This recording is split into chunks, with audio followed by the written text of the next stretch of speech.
Okay, Megan, this one's for you. Here we go. Okay, this is Lightroom. This is what Lightroom looks like. Whenever you pull your images out of your camera, it'll pull them up just like you shot.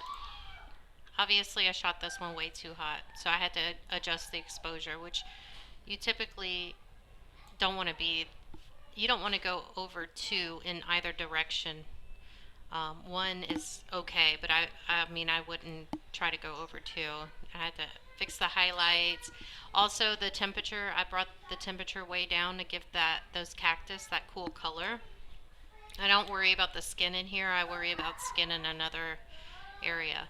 But here's how I achieve that look you were asking me about. So I take an image just like this, and then I file export it, and then I open it again in Photoshop. But before I go to Photoshop, what I do is I take this clarity slider and I move it over to give it a high def look, and then I will, what's it at, plus 50? That's kind of, let's go down to 38. Yeah, that's okay. And then we're going to go to File, and you're going to export it. I'm going to just export with my previous, since I've already had my settings done, but I'll show you what exporting looks like. I'll go into export if my computer can keep up with this. Okay, so you're going to select a specific folder right here, and choose your folder, and then what you want to do is when you start using Lightroom, hello,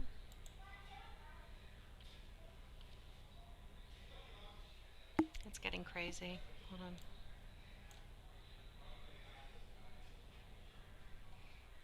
Your image format, I use a TIFF format. You can use a PSD format, that's good too. Some people use a DNG. I use a TIFF. And make sure that your color space is on sRGB, okay? And then I'm going to export it. It's going to ask me if I need a unique name. I do in this case because I already have that image set that's not in a high def look. Alright, so once you hit export, you can go into Photoshop. It's going to take my computer a minute to catch up.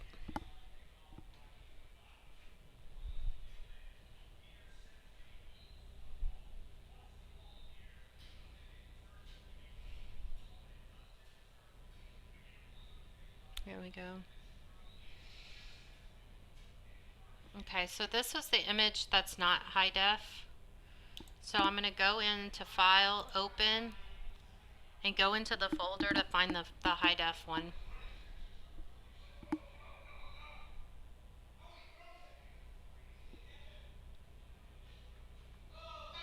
Alright, this will be fun. Let's see, it should have put it at the very end. That's probably it. I'm going to double click it to open it.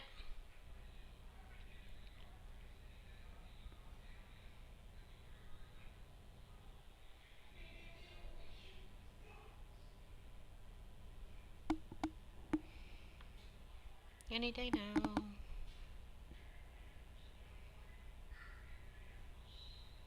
I'm running a lot of programs, so it's going to take a minute.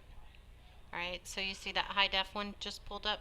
If you click on the title page right here and just pull it down, it'll minimize it. And so your the last image you were looking at will be in the background, and then your high def version will be in the bottom. And you're going to take your that background copy, because you're still clicked on the high def version, so this is the high def background, and you're just going to slide it right on top. That's it. So I'm going to pull this back up so I can get it out of here. We don't need that high def version anymore. We can go back to the other one that has both copies on it. So as you see, the high def version is on this top layer, and that's what's going to come through. But because I have a bunch of filters and other edits that I've done, you know what, I can actually group these together. I'll go ahead and do that. Let's see. Can I group a group? Yeah, I can. Okay, good. So these are the edits that I've done, and because the high def is above it, the edits won't show through. So I need to move it to the bottom. So you just drag it Make sure it doesn't go inside your group. So you see the editing that I did with my groups. It was just basic color changes is all I did. Okay, so the high def I like, it looks a little crunchy. So I'm going to use a layer mask, and that's what this little camera icon, or it looks like a, is it a camera? It's just a square with a circle. That's what that is, a layer mask. And so it's white, and then I can use the white toolbox. Actually, these are, let me see my tools. Here we go. So I need to use the white, I'm sorry, the black on the white in order to change it.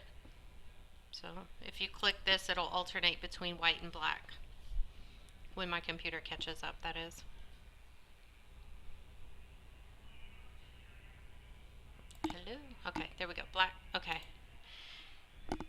And then you're going to take your brush, and anywhere that you want the high def to show through.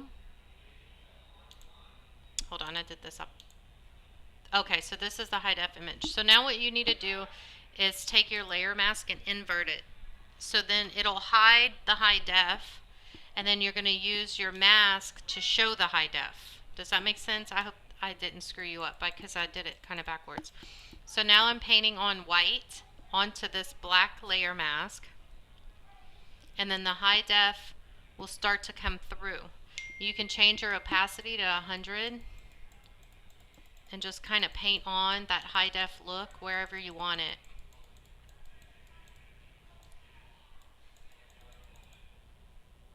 I kind of liked it on the rocks.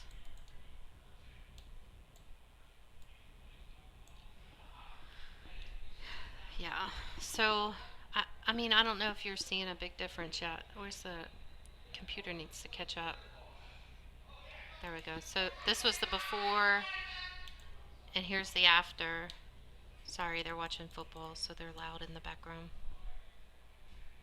I don't know if you can hear them. And then I kind of like to take a smaller brush and just tap in these flowers and make those stand out a little bit more too. I mean, it's just your creative preference, whatever you want to make stand out. So it doesn't make it just didn't make for a huge difference, but I really like the effect of it. And then what I'll do sometimes is I'll take that high def layer and I'll make a copy of it and put it, let me get rid of this layer mask. So now it's completely high def again, but what I'll do is I'll lower the opacity to 50 or so and keep it on her face. Depends on the look you're going for. You probably wouldn't do this on families. In fact, you won't do this in family sessions. Ever. I mean, you don't want anybody to look high def in a family session, but this kind of a thing, editorial, just art pieces, I think it's, oh look, see, I was painting black on black. That won't do anything. You gotta paint. There we go. See how I'm giving it that more of a high def look? Can't really see. Alright, so anyway, I guess the big takeaway from this are layer mask. And one easy way to see how a layer mask affects things is if we were to do a new layer, and let's say we painted it black, or actually let's give it a fun color. Let's give it a blue. And we just painted that layer blue. And we used one of these blending modes to make the color adhere to the layers beneath it. Then we would use the opacity to bring that down, and then you could kind of change that. But let's say you liked it in the background, but you wanted to take it off of your subject. Go to your layer mask again, and then switch to black, because black on white will get rid of it. And then you're going to just brush off your subject. Now in a true application, it wouldn't be this extreme, because rarely do you do this whenever you're working with clients' photos, but you will use this on some occasions. So you see that all that was black, and then it just kind of masked it off. I'm just raising and lowering the opacity just to make it blend a little bit better. And using the blending modes, that'll change different things too. So all of these will darken it, the effect, and all of these will lighten the effect. So let's do screen and bring it up to 100. Do you see what that blue did this time? Because it lightened it. So if you wanted a more, a lightened look. Now, one of the things that you like about images, or you like your blacks to be very black, if you click on that levels and then take this slider and move it over, you'll get those dark blacks where they're almost clipping. That's a great way to do it. And then if you like that matted look, just bring this one over. So see how it's getting more matte? And where was that? Let me show you. So if you see your adjustments here, if you don't see your adjustments there, then just click on a layer, and then you'll see it. Actually, it's showing them, so it won't show me. There'll be an arrow right here, and if you click that arrow, it'll pull up all of these adjustments. I'm trying to find it. Where? Okay, well, we'll just do a layer and levels. Also, curves are good too. If you click that center curve and just pull down, that darkens everything too. And then let's say you like that on the background, but you don't like it on your subject. Again, it already gives you a mask with it. So when you use these, it already gives you a mask. So since you have it, a white mask, you would use a black paint tool and then just paint off your subject. And the tool that I use, or the paintbrush that I use, which you'll need to know, this hardness, that makes a big difference. It's got to be at 0, because if you're masking and it's at 100, watch the lines that it makes. See those? Can you see how chunky those lines are across? That's not cute at all. So you have to have it feathered. So 0 hardness, and any of these brushes really will do. I like a fluffier brush, but I mean, do it to your own taste. So let me get rid of that. Alright, let's say you have a layer mask and you want it that dark, but only in certain areas. So what you do is take your layer mask and invert it, which is Control-I or Control, I forget on a Mac, but you'll know it's like Shift-Alt-I or whatever. Anyway, it'll switch it to black, and then you would use white to show where you want your whatever adjustment you're doing. And in this case, we're darkening things. So let's say we wanted it just on the corners. You go through and just add that vignette, if that's the look you want. Okay, let's say you want her shirt darker. Well, there you go. Shirt's darker. If you think that's too extreme, lower your opacity. Anyway, that's masking.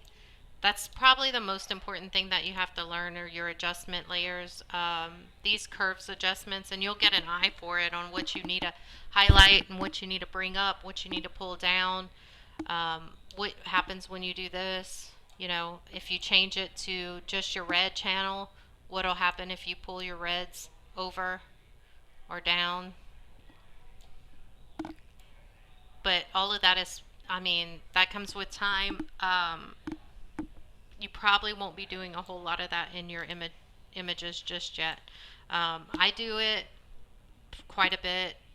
As you can see, I have a curves level here, and I used it to lighten, but I lightened it in every single channel as opposed to lightening it over across the board. This is just a single layer, and I changed the blending mode to soft light, and I changed the opacity, but it added that kind of a greenish blue effect that I wanted in these cactus. And then this gray is, I really like this gray. I can I double click? I thought it was going to show me the color, but I don't guess it will. Anyway, I did that one on lighten also, just a gray, I mean, and then the blue, obviously, because I wanted a more blue toned image. So I didn't mask it off of anything, I kept it on. And so now that everything's in a group, you saw me do that earlier. If I wanted to mask off this entire group, I can. I just added a mask, and then now I can use my black, because black on white, and then I can take off this effect anywhere I want to. So let's say I wanted her to be more her natural color. I'm just using my brush and clicking away and rubbing it off. So now you see that that image is has turned to black and white, but I don't want that. So I'm going to go back and make it all white. And now it's applied to everything in that group. So I'm trying to think if there's anything. That's a huge rundown on what you need to know about editing in Photoshop and a little bit about Lightroom. If some of this sounds foreign, give it a try and it'll make it seem a little bit easier. I think that's it. If there's anything else you have questions about, just let me know. I'll do a quick video for you. All right, that's it. Bye, May May.